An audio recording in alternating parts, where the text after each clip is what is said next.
Šiandien pasidalinsiu su jumis istoriją apie tai, kaip aš uždirbau 200 000 eurų iš vieno iš savo YouTube kanalo. Ir papasakosiu, ką aš dariau, kad man pavyko, tai pasiekti. Aš nemeluoju, aš galiu parodyti iš karto savo YouTube studijos dashboardą, galiu prasukti, čia yra tikri duomenys, greičiausiai atsispindi nuo Meko, nes aš neturiu profesionalios kameros, nesu geras labai YouTuberis, kad galėčiau labai gražiai nufilmuoti šitą vaizdo įrašą. Turbūt matote jau iš mano fono, kad aš nesu kažkokioj profesionalioj studijai, bet viso to nereikia, kad uždirbti pinigus iš YouTube'o. Visa tai, ką aš mokau, ką aš dabar jums rodau ir aplamai, ką aš manau, kad pradėsiu dažniau rodyti ir dalintis, tai yra YouTube Faceless kanalai. Tai yra kas kito, tie, kurie galbūt esat žmonės aktyvūs internete, greičiausiai jau girdėjot apie šį modelį, YouTube automatizacija, Faceless kanalai ir kaip žmonės uždirba daug pinigų per daug laiko nesuinvestavę į tai, į patį turinį, sakykime, į tai, kaip tas turinys turėtų atrodyti. Padalinsiu šį vaizdo įrašą tiesiog į 3 principus, į 3 taisyklės, kad jums būtų paprasčiau žiūrėti ir supras, kad man būtų paprasčiau jums papasakoti. Tai pirma taisyklė, kurią norėčiau su jumis pasidalinti, tai yra bendravimas ir išlipimas iš komforto zonos. Nelabai mokėčiau apibūdinti, kaip iš tiesų taisyklingai apibūdinti šią taisyklę, bet aš ją sukategorizavau, sakykime, į vieną tokį šabloną. Tai, žodžiu, esmė, kas man padėjo, tarkim, pirma taisyklė, kaip ir sakiau, bendravimas, tai tas, jog aš paprasčiausiai lipdau už savo komforto zonos. Tuo metu aš kaip intravertas, kuriam dažniausiai reikia bendravimo su žmonėm, arba išsipasakot, arba aš, sakykime, dažnai mokausi iš kitų žmonių, kur, tarkim, ekstravertų yra atvirkščiai, jiem reikia kaip tik, sakykime, pabūti vienam su savo mintim ir pasiklausyti, ką sako jo, sakykime, mintis, ar ne. Tai aš susiradau žmonių, kurie tuo metu buvo atradę labai puikią nišą, kuri buvo vaikų niša, ir apie ją man papasakojo ir aš, reiškia, iš jų išmokau labai daug, kas buvo susijęs su vaikų turiniu. Tai tenais tuo metu buvo didelis skandalas, ten taisyklės, ten negalima uždirbti iš vaikų turinio, vaikų turinio išjungtas komentavimas ir panašiai. Tai man buvo labai daug naujų žinių apie tai, tai aš nusprendžiau, reiškia, paklausyti savęs ir atidaryti tą naują kanalą. Ir kaip mangi sekėsi su to kanalu? Tai aš atidariau tą kanalą, ten pradėjau kelti, sakykime, tą vaikų turinį, viskas ėjo puikiai, mačiau kažkokias tai peržiūras, mačiau kažkokius tai rezultatus, bet nebuvo tokio wow, kokį man išpranašavo tie, sakykime, draugai, su kuriais pasišnekėjau laikydamas to pirmo principo. Man minėjo, jog čia bus daug peržiūrų, aš uždirbsiu didžiulius pinigus ir perkopsiu visas jūras ir, žodžiu, būsiu pats savo herojus. Taip neišėjo, taip nepavyko ir aš ilgą laiką kėliau tos vaizdo įrašus, tos peržiūros kaip ir ėjo, bet jos neperkopė jokio didelio kalno ir tenais neuždirbau jokių aš milijonų. Tai antra taisyklė, kuri man, sakykime, padėjo, tai yra niekada nesustok ieškoti naujų, sakykime, naujovių per daug nenutolsdamas nuo kelio. Tai ką šiuo atveju aš turiu menį, tai YouTube'o naujovės, tai, sakykime, tie patys update'ai. Tuo metu buvo labai išėję 2 viral update'ai, tai vienas iš jų buvo community postai, kur tu gali, sakykime, parašyti kažką bendruomenės savo tam tabė, kažkokį tais įrašą savo bendruomeniai ir savo subscriberius informuoti arba su jais apie kažką pasidalinti ir panašiai.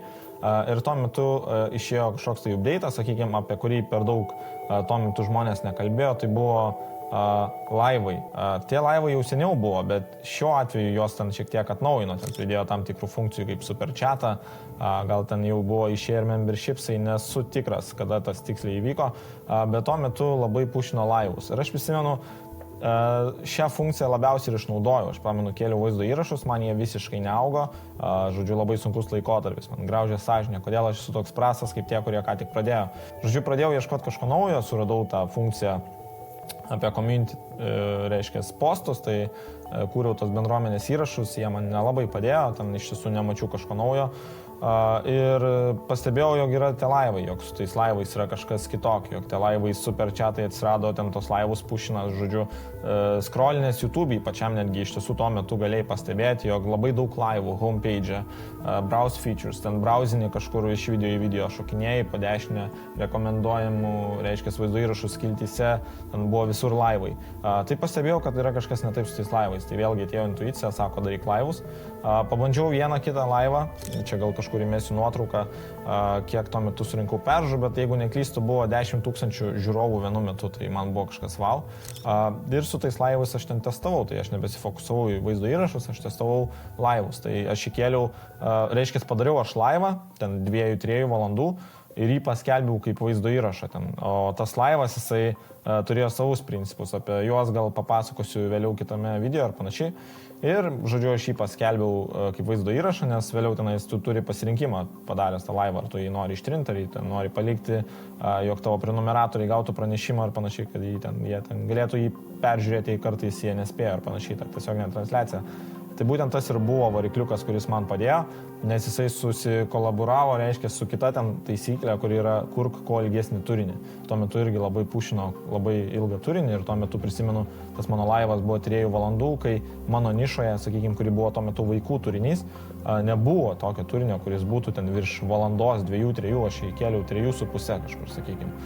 Tai aš atradau kažkokią naujovę. Tas video sprogo, jis išėjo viral, aš uždirbau savo pirmą 10 000 eurų su tuo kanalu tą mėnesį ir ten po to jau buvo tik tais aukščiau, ten 15, 20, 5, 30 ir panašiai. Ir dabar galima ieškoti iš tiesų naujovių.